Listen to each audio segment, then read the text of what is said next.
Students, आज हम nephron का अध्ययन करेंगे। जैसा कि हमने देखा पूर्व में कि स्तनधारियों में जो मुख्य उत्सर्जक क्या होती है, किडनी होती है। स्तनधारियों में मेटानेफ्रोस प्रकार के वर्क होते हैं और प्रत्येक जो वर्क होता है इसमें अनेक छोटी छोटी कुंडलित संरचनात्मक एवं क्रियात्मक इकाइयाँ पाई जाती हैं। अर्थात यूँ कहें कि जो प्रत्येक जो किडनी है उसके अंदर अनेक कोइल्ड स्ट्रक्चरल फंक्शनल यूनिट से मिलकर बना हुआ होता है और इस स्ट्रक्चरल और फंक्शनल यूनिट को हम क्या बोलते हैं, नेफ्रॉन कहते हैं।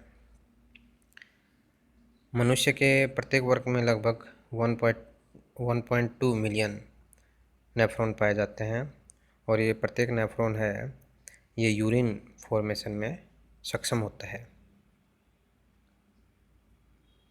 नेफ्रॉन की अगर हम बात करें तो जो नेफ्रॉन है इसको हम 5 भागों में बांट सकते हैं। नेफ्रॉन की अगर संरचना की बात करें, इसमें सबसे पहला है मेलपिगियन कार्पसेल्स, दूसरा है प्रॉक्सिमल कॉन्वोल्यूटेड ट्यूब्यूल जिसे पीसीटी भी बोला जाता है, Henle loop, distal convoluted tubule DCT and collecting tubule. यहाँ हम इसको डायग्राम के माध्यम से समझ सकते हैं। सबसे पहला है मेलपिगियन कार्पसेल्स, मेलपिगी कोष। इसके अंदर देखेंगे कि वृक्क जो नलिका है इसका जो प्रथम भाग है ये क्या होता है, मेलपिगियन कार्पसेल्स ही होता है, मेलपिगी कोष होता है। इसका जो डायमीटर है ये 0.3 mm होता है और यह भाग एक प्याले नुमा संरचना का बना हुआ होता है जिसे हम क्या बोलते हैं, बोमन कैप्सूल बोलते हैं। जो प्याले नुमा जो संरचना हमें दिखाई दे रही है इसको हम क्या बोलते हैं, बोमन कैप्सूल बोलते हैं।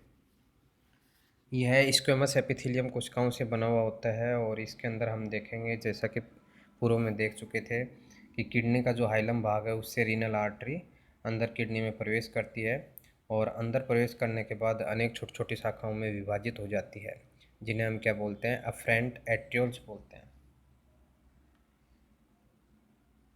अफरेंट एट्रियोल्स इसमें किडनी के अंदर प्रवेश करेगी और अंदर प्रवेश कर कर छोटी छोटी शाखाओं के अंदर विभाजित हो जाती है और किसका निर्माण कर लेती है, ग्लोमेरुलस का निर्माण कर लेती है जिसे हम केशिका गुच्छ बोलते हैं।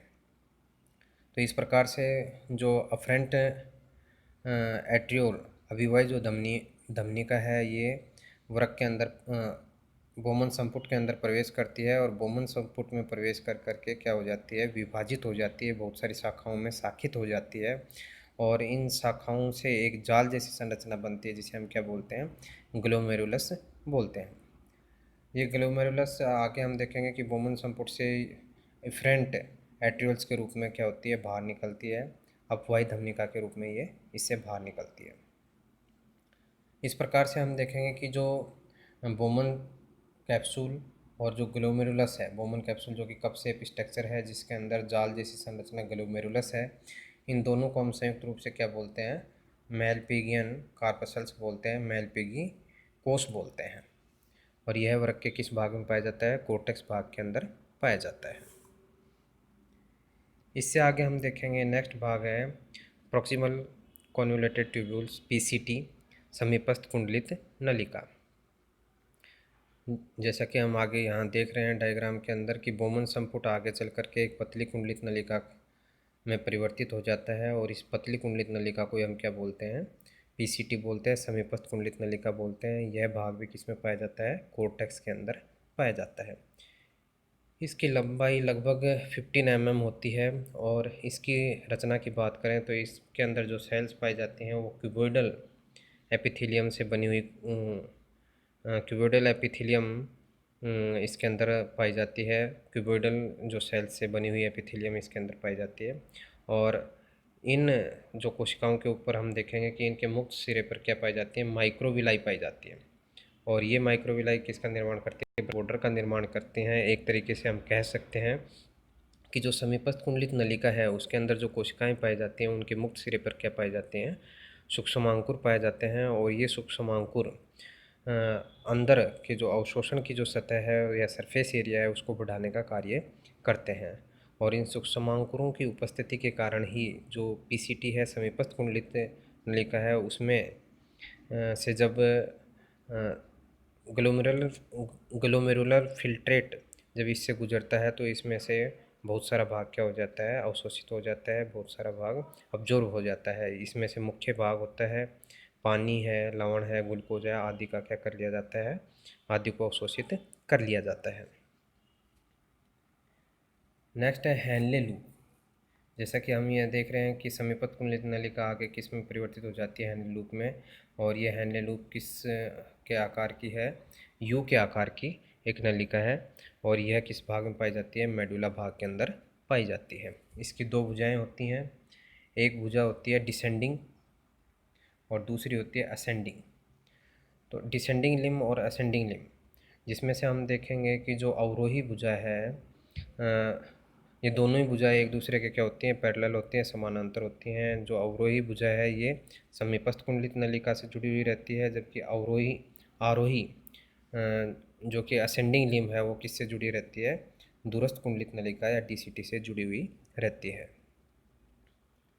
हेनले लूप का जो आकार होता है वो वृक्क में पाए जाने वाले पिरामिड के आकार से संबंधित होता है। वृक्क नलिका का यह भाग मरुस्थल में पाए जाने वाले जंतु जैसे कैमल है, इसमें अत्यधिक बड़ा होता है। क्यों? क्योंकि इन जंतुओं को पानी की बहुत अधिक आवश्यकता रहती है, पानी के अभाव वाले क्षेत्र में पाए जाते हैं, इसलिए इन जंतुओं में अधिकतम पानी का अवशोषण यहाँ पे कर लिया जाता है हेनले लूप के माध्यम से। और इनके द्वारा हाईली कंसनट्रेटेड यूरिन को क्या किया जाता है, सीक्रेट किया जाता है। नेक्स्ट जो इसके अंदर हम भाग की बात करें तो ये होता है डिस्टल कॉन्वोल्यूटेड ट्यूब्यूल, डीसीटी। ये वाला भाग है, इसको हम क्या बोलते हैं, डीसीटी बोलते हैं।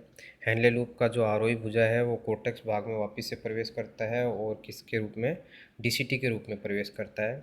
ये वापस से हम देखेंगे कि कैसा भाग है, कुंडलित भाग है। इसमें भी समीपस्थ कुंडलित नलिका की तरह क्या पाया जाता है, जो क्यूबोइडल जो सेल होती हैं वैसे ही इसमें क्यूबोइडल सेल पाई जाती हैं। लेकिन इन क्यूबोइडल सेल्स के जो फ्री जो एंड होता है उसके ऊपर क्या नहीं पाए जाते, माइक्रोविलाई नहीं पाए जाते। माइक्रोविलाई का क्या होता है, अभाव होता है। यह भाग वृक्क नलिका की गुहिका में उपस्थित जो ग्लोमेरुलर निस्यंद है में से अनेक उत्सर्ज्य पदार्थों के क्या करता है, श्रावण का कार्य करता है। नेक्स्ट है कलेक्टिंग ट्यूब्यूल, संग्रह नलिका।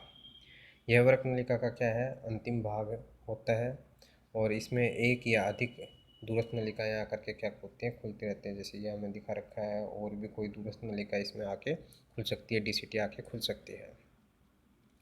और जो कलेक्टिंग ट्यूब्यूल है उसकी कोशिकाएं कैसी होती हैं, स्तंभाकार कोलुमिनर प्रकार की कोशिकाएं होती हैं। इस भाग का मुख्य कार्य होता है जो वृक्क निस्यंद है उससे पानी का अवशोषण करना। और सभी संग्रहक नलिकाएं हैं ये वृक्क के पेल्विस वाले भाग में क्या होती हैं, खुलती हैं।